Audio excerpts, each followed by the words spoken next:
little person was my problems are my problems. My problems are shameful. Anything that I needed to do it for myself. I needed to figure it out for myself. If I shared, nobody cared. Nobody was going to help, right? And that lesson got internalized and sort of baked into my little self over time. And so, I'm kind of an OG in healing and wellness. I became a vegan in 2002. I'm old. I was a Jivamukti yoga practitioner. Before there was Instagram. I started teaching yoga in 2011. I did IIN in 2013. I mean, really, this has been a part of my life for a long time, but for the majority of that time, it was me. It was just me. Me and my little menu, me and my little yoga practice, walking to the studio, walking home. I didn't feel safe to bring other people into that experience. It didn't feel necessary, and it felt really scary.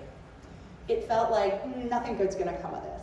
As long as I'm looking out for me, I can heal, I'll be fine, I can do everything. And actually when I started the first iteration of my business, I don't know if Rebecca even knows, this is my old business partner, this is kind of embarrassing. I used to call myself a self-care superhero because I was so proud of my self-care. I mean, it's so cringe, it's awful. But it was really, I was like, yeah, self-care is it. It's all we need, it's all you got, you can do it all yourself. And that narrative, it's pervasive in the wellness world. And I think this is what Lisa was kind of getting at. It's like me and my green juice, right? Like that's my ride or die. I don't need people. I don't need, it's me, my green juice, my Peloton, my phone, right?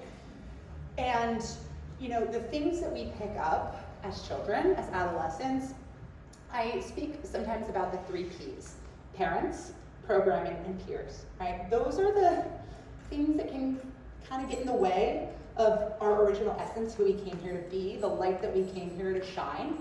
And there are beautiful solitary healing modalities that can support with some of those things, right?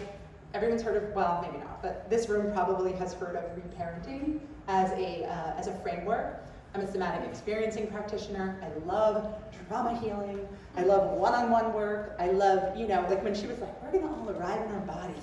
Yes! Oh, let's arrive in our body! No, I love it, right? And then with programming, mindset work. There's so much work you can do through EMDR or talk therapy that can really get to like, what was the programming that I received? Even like journaling, right? To really understand, I received programming about money or about what women were capable of or what a marriage was supposed to look like or whatever. And we can kind of do that work on our own.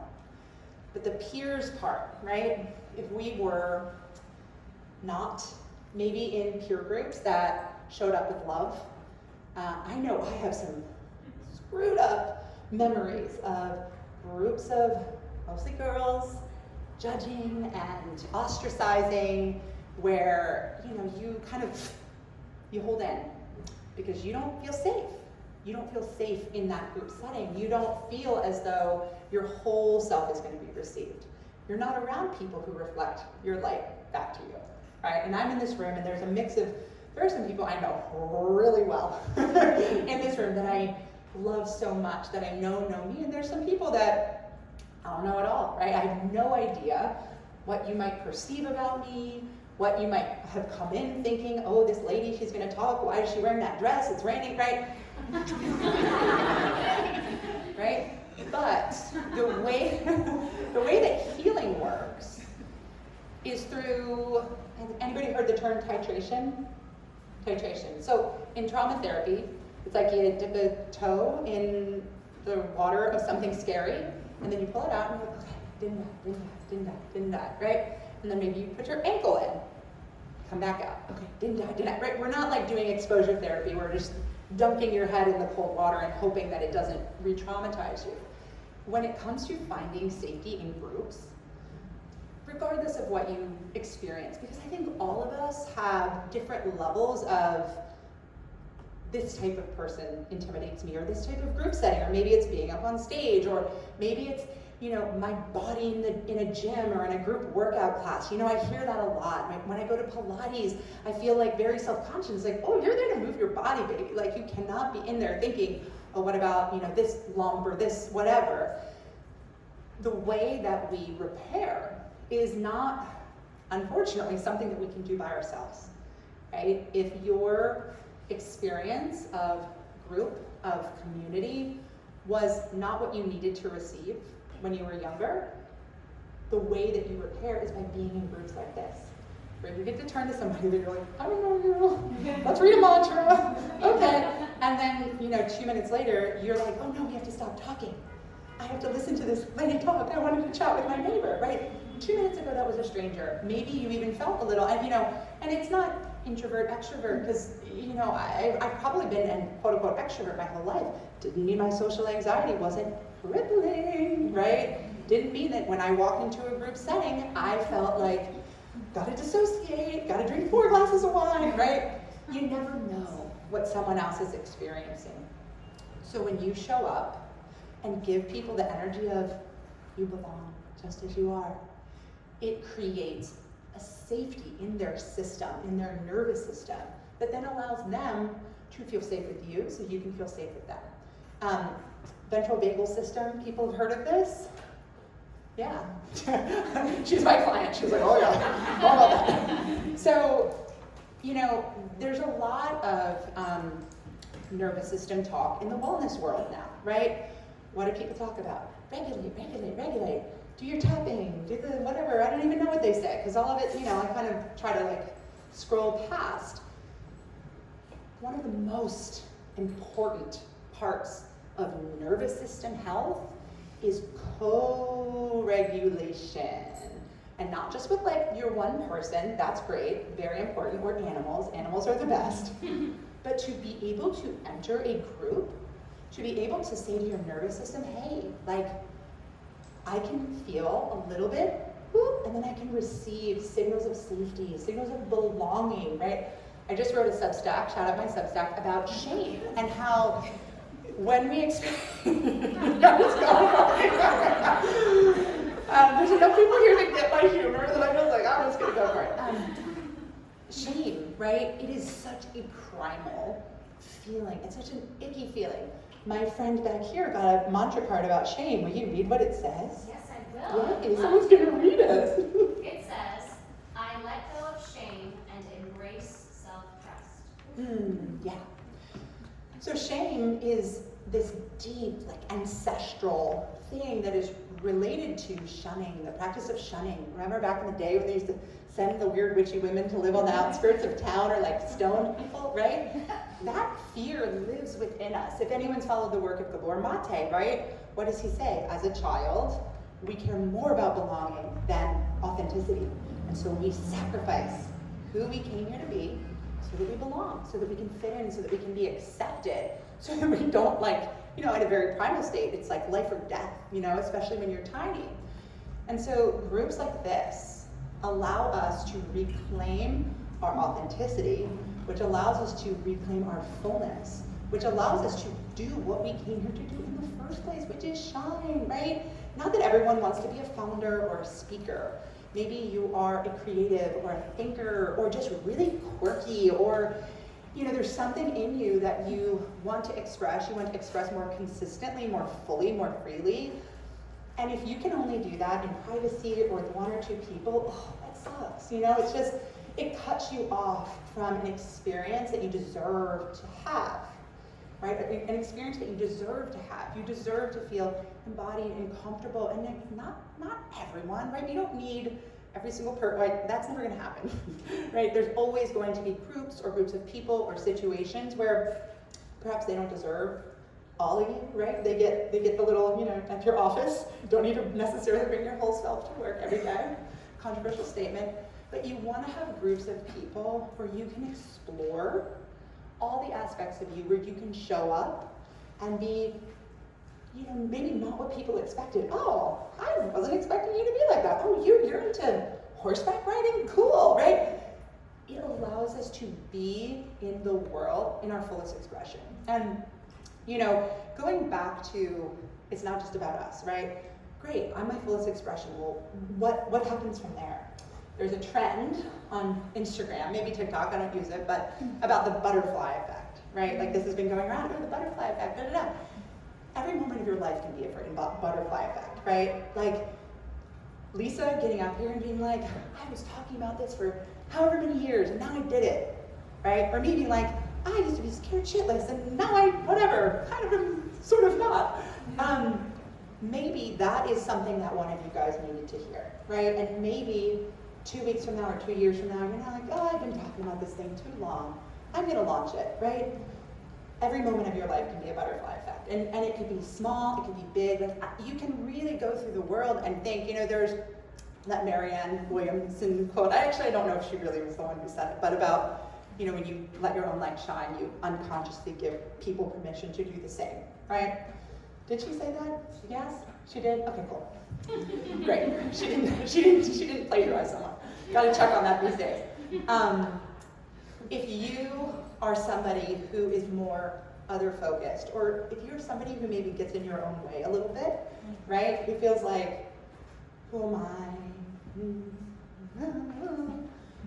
If you can't do it for you, do it because somebody watching you is going to be like, damn, yeah, she can do it, I can too, right? And that is the power of group connection, of group resonance. And, this is kind of the furthest extension of my mission, not just in my work or like my, Instagram feed, but truly my mission on this planet. I say I work at the intersection of ambition and awakening. So what does that mean, right? There's a school of thought that would say like, ambition is about 3D, goals, money, success, titles, etc. And awakening is like, I'm totally indifferent to all of that. I am just floating in a cloud, right? But then there's this sweet spot, and if you're a yogi or have heard the word dharma, right, like your sacred purpose, there is this spot where ambition and awakening cross paths. That, I almost said that's like the G spot. But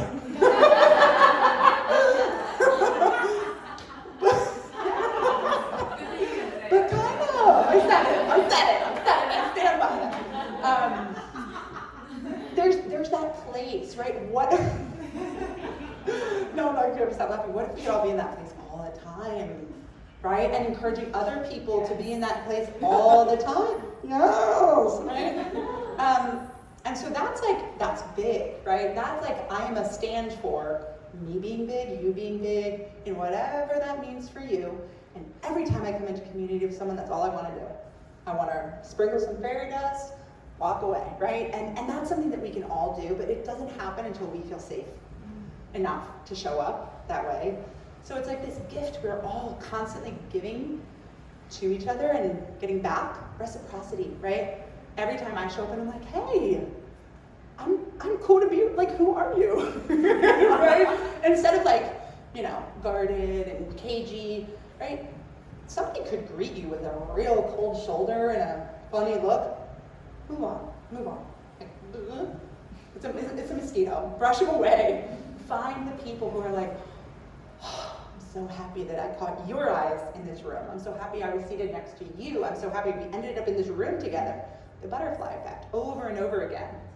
And this concept of reciprocity between individuals and between groups, if you keep, expanding outward, it's this concept of divine reciprocity, where we are always in service to others, which is actually in service of us, right? Like the energy is so renewable. And people always say, man, you have so much energy. Like, how do you have so much energy? I'm like, because I just get to do the best thing ever all the time. I'm like, you're awesome, and you're awesome, and you're awesome. I'm like, go do something, And it truly is fueling. And if you feel like perhaps your life force, your energy is not where you want it to be, go be a stand for someone else's wins. Go be a stand for someone else's expansion. Clap for Lisa. Woo!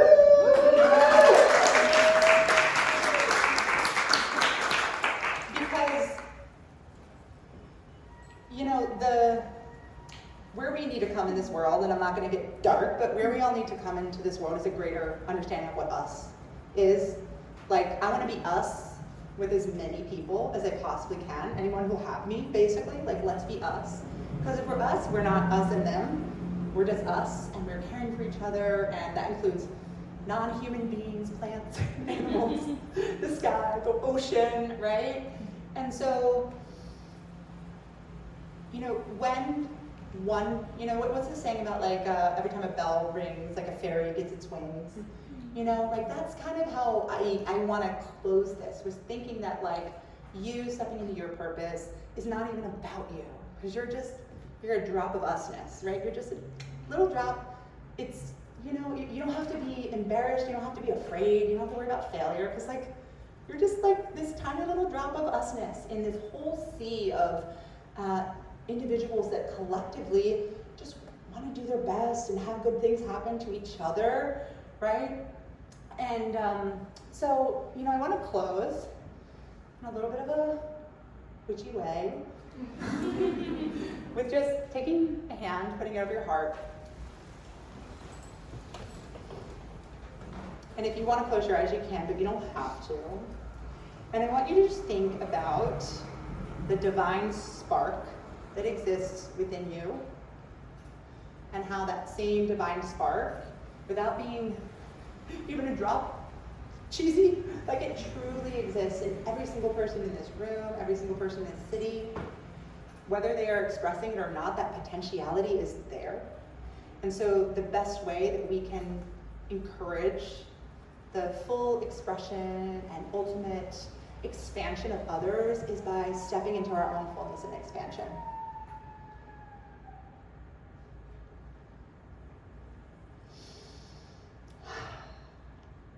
Deep breath. Feel your body in space. Feel your pulse, that spark of aliveness within you.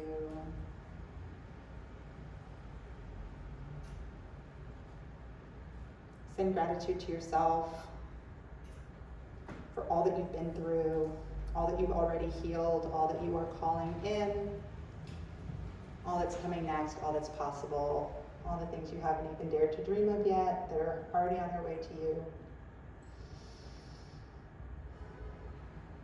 You can just let your hands look down, open your eyes. And I want you to just take this spark with you wherever you go. And I think we're gonna have some questions now. I said a lot of weird shit, though.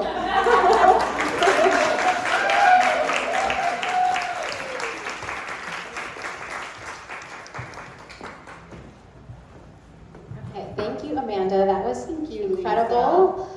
I feel very empowered by everything that you shared. And I want to invite you, before we move on to Q&A, we're going to take maybe 5 to 10 minutes, get into small groups with the people who are sitting around you, and reflect together on what this talk meant for you. What came up? Did it remind you of anything? Did it bring up any feelings? And then afterwards, we'll get to the Q&A. Go ahead, talk amongst yourselves. I'm gonna run to the restroom.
just. That's such dedication.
Q&A now, so if you want to adjust to your seats.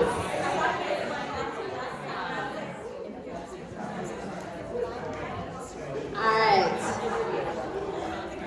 So, does anyone have any questions for Amanda? Or maybe just even want to share what you reflected on as a group? You're more than welcome to raise your hand. Thank you, first of all, for sharing.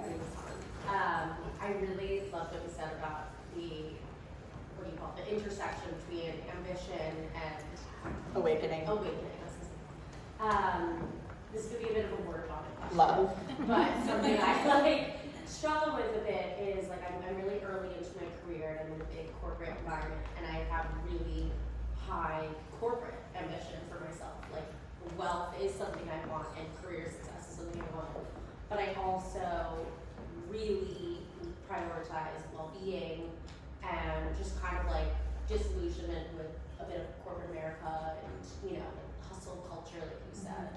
And I think I'd love to know your advice on how to kind of toggle between when to know when it's right to push and maybe, when a sleepless night, pushing to late hours at work or hustling really hard for business goals, how to kind of gauge when to push from a corporate and ambitious standpoint because it's worth it versus, take a step back and make sure I'm walking, working out, but also at my age, I shouldn't necessarily be picking the workout over a meeting.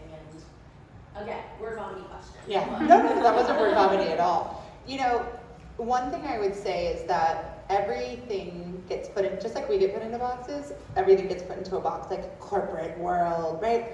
there's great corporations to work for and there's terrible corporations to work for. And when you are an employee of a corporation, you don't necessarily have complete control or autonomy on what your output looks like. So first thing I would say is, and I'm not saying like quit your job tomorrow, but like make sure that you're at a corporation that has at least some mindfulness around like, look at what the executives are doing, look at what your managers are doing, right? Like make sure you're at a place that has some type of respect for human beings, so that you are able to claim your own autonomy within that environment, because there are environments where that's just not possible. And so it's kind of like, you know, we try to make everything an individual problem when maybe it's a societal problem or an organizational problem. So that's first. Like if you have aspirations of being a corporate employee, my best friend, she's a very corporate girly, and she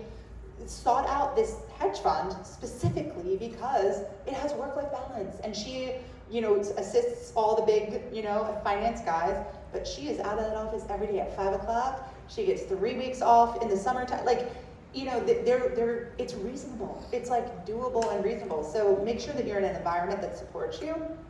And then beyond that, this is where the process of really knowing your baseline and checking in with your baseline multiple times every single day, and understanding that like in the context of a normal, ambitious life, you might be at like a 6, stress, you know, maybe every day, you know, as long as you get down in the evening, you know, as long as you down regulate.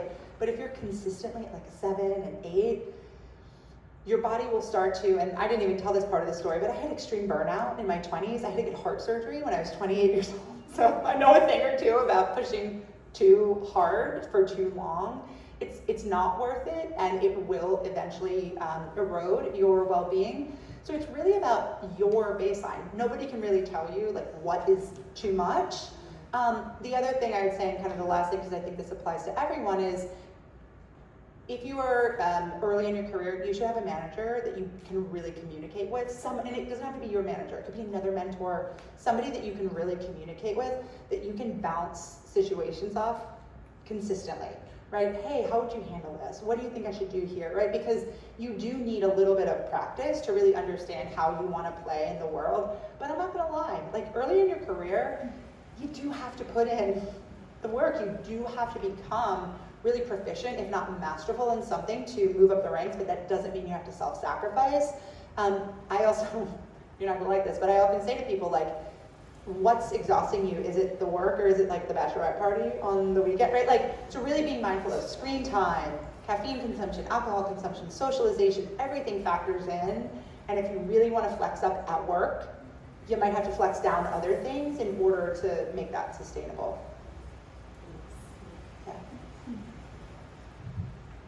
I love that answer. Any other questions? Or would anyone like to share a reflection that came up? Oh, yes. I have a question, kind of like a similar tone, but maybe like the other end of the spectrum, because I feel like a lot of people here probably care about healing, and sometimes that can be never ending and kind of exhausting. Like when you constantly are like, okay, why am I responding this way? Like, what's my control saying? You're constantly like, just like almost not feeling good enough in that regard, like being hard on yourself in that way. So I don't know if you have advice on, like, again, when to hit the gas or the brake on the healing journey. Oh yeah, I mean, this is something that I talk about with pretty much all of my clients, and have also experienced in my own healing journey. I'm about to use the G word, guys, not G-spot. So I sometimes use this analogy of like, okay, we were created by someone or something, whoever that divine force is, he, she, they, it, right?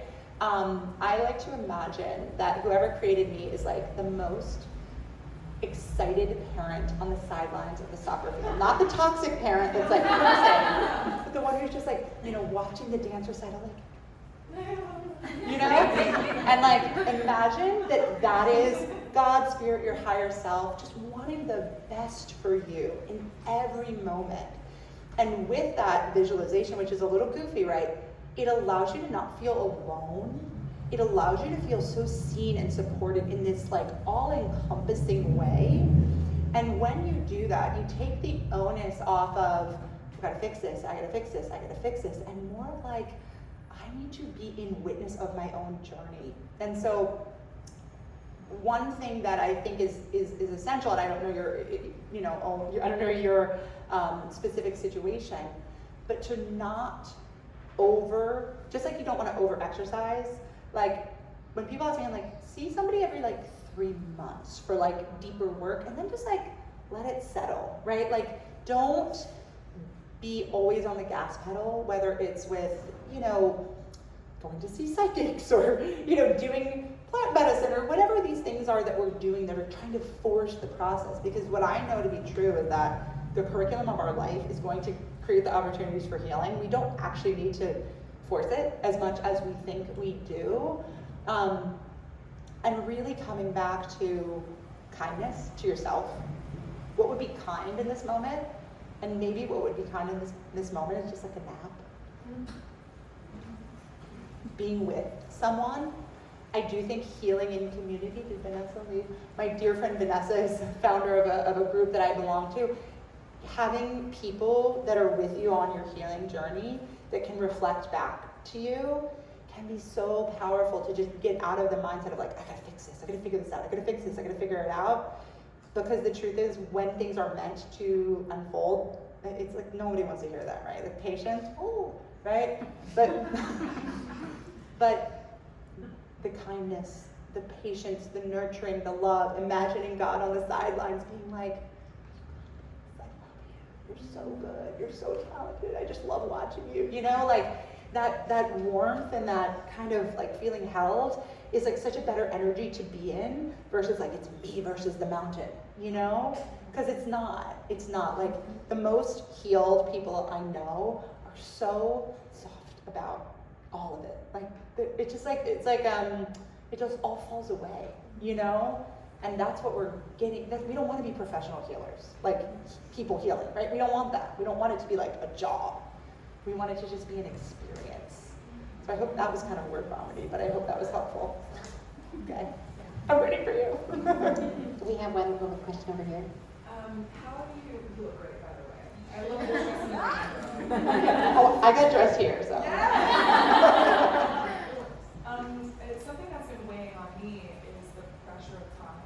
So how do you release that? Like there's lists like 30 to 30 and Oh yeah. do everything before you're 5 years old. Like that's what Yeah. I mean, I'm not going to conjecture about a woman's age. I think I got a handful of years on you at least, if not 2 handfuls. But I actually often will remind people that while life is short, life is also really long.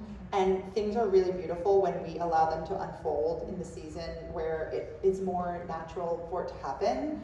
I would always reference nature, right? Like there's that quote that's like, nature doesn't rush and yet everything happens. It is so beautiful when we give ourselves the time and space to do things with intentionality and to also let our nervous system, our soul, our spirit catch up to where our mind or our plans want to be.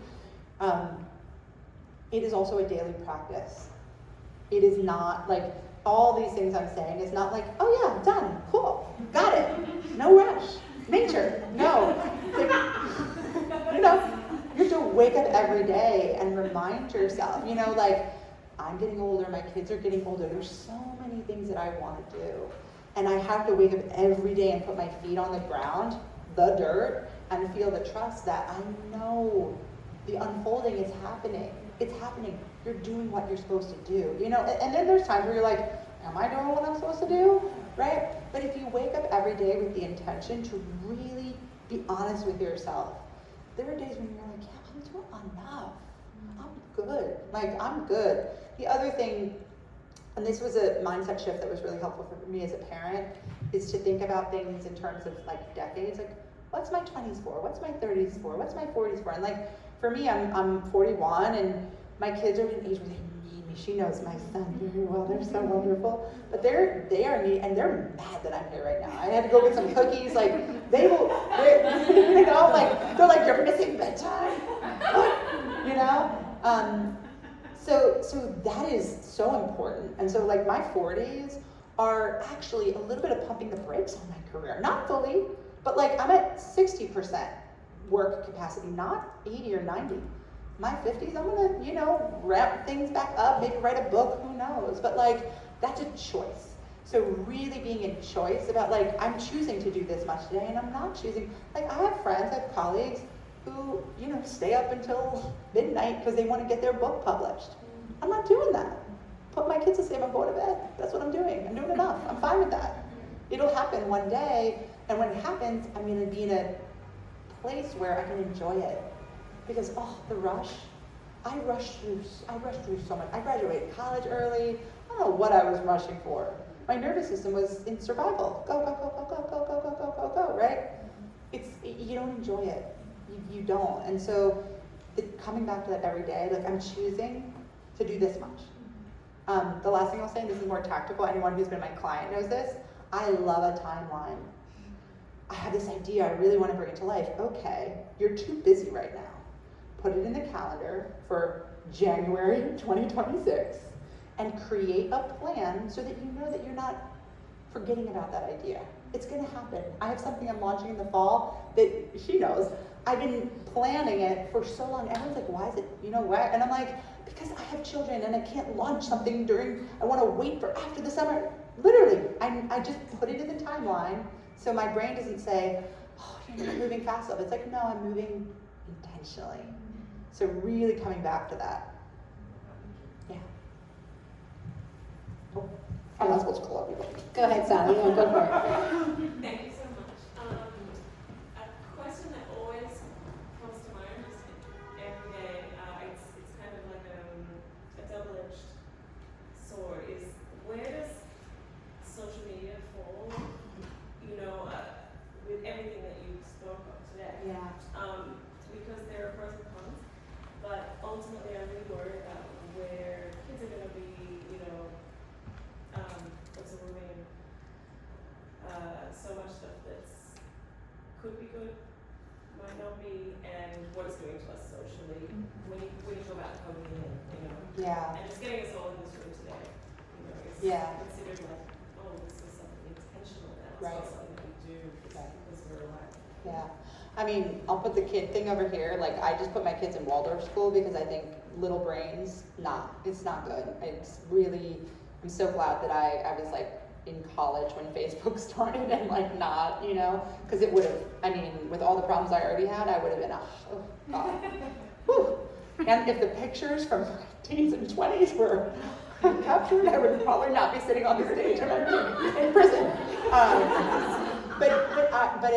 But all seriousness, especially when speaking about wellness, healing, and spirituality, I would say the less we can be in engagement and the more intentional we can be in it, because like I worked in the wellness world for a long time. It is a business. It's a business. There is so much marketing research going into what people are telling you, and that includes therapists, that includes shamans, that includes, if somebody is making their business on social media, there is an intentionality behind the words that they're using that has been researched. Just the way someone's selling you lipstick or shoes or anything has been researched. And so discernment is so key. And if, my feeling is, if there is something that doesn't sit right in your belly and it's not like your friend, or like if it's like, I'm a little jealous, okay, like that might be something to work through, right? Like, am I jealous because they're showing up and I'm not? Am I jealous because I want their help? Right? We can talk about that separately, but when it comes to brands, influencers, experts, as soon as you feel that, this feels off, you unfollow, we don't need to give everyone our attention. We don't have the capacity to give everyone our attention. And there are, the connections, I would never get off social media because the connections that I've made and the people that I connect with, like, I value that so much. I live in the mountains now, I don't even live in the city, so like, being able to like instantly connect with people is so beautiful. And, I worked in nightlife hospitality, she didn't mention that part. I was a partner at Tower Group. So page 6, all that stuff. And then in like very big, very glossy wellness brands, right? So I know how they're, and it's not evil, but it is strategic. And so if someone's telling you like, I can coach you to heal your trauma and it's only $333 for blah, blah, blah, blah, blah. It's like, I'm not saying that the work that they're doing might not be good on the other side of that marketing, but if you're feeling like, ooh, I'm feeling compelled, or I'm feeling small, or I'm feeling like, this makes me feel worse than when I saw it, unfollow, because I was with our friend who works for Meta today. I'm not going to name any names, but she was telling me some stuff. I was like, wow, okay. I like really need to stay away from these apps. They're not looking out for us. We know who runs these apps. You know? So yeah, just use it to connect with the people that you want to connect with, and anyone else that, you know, edit that list. Yeah. Well, I could listen to Amanda talk all night. I could talk all night. I'm very just, you know, like looking at you with like lovey eyes, like, oh, tell us more. But, you know, it is, I want to be mindful, it's a school night for some of us with small children at home. So I want to wrap things up, but I want to let you know, first of all, I'm so grateful that you're all here. It's just been so wonderful to see all of your faces, and this, as I mentioned, has been really a dream of mine for so long, and it's just wonderful to see it really coming to fruition. But this is our first event, but it's not our last. We actually have 2 events coming up on the calendar. The first one is a casual little meetup on Saturday, June 7th. We will be meeting at a coffee shop and then walking around the Union Square Farmers Market, which is really just like my favorite thing to do on the weekends, and it's something that I thought could be social. So we'll be doing that on the 7th, and then the last Wednesday of June, June 25th, will be our next talk in this format. So stay tuned to our social media, Sana Social, and on our newsletter to find out who our next speaker is. But thank you all so much for coming, and I hope you all have a wonderful rest of the day.